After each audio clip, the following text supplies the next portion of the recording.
तर शिक्षणासाठी महाराष्ट्राला भरीव निधी द्या अशी मागणी शालेय शिक्षण मंत्री दादा भुसे यांनी केंद्र सरकारकडे केली आहे।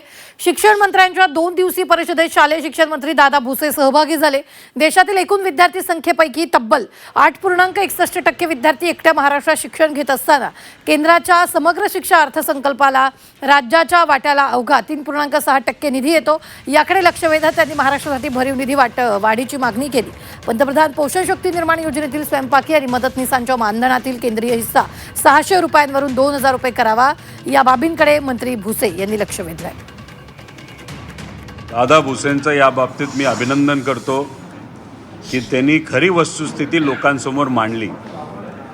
याची राजकीय किंमत नक्कीच त्यांना त्या ठिकाणी मोजावी लागेल, पण विद्यार्थ्यांनी काही दिवसांपूर्वी जे आंदोलन उभं केलं होतं आणि त्या आंदोलनाच्या माध्यमातून केंद्र सरकारचा जो अहंकार त्या ठिकाणी मोडला, याचाच कदाचित प्रभाव हा भुसे साहेबांवर झाला असावा, म्हणून त्यांनी ही हिंमत दाखवली।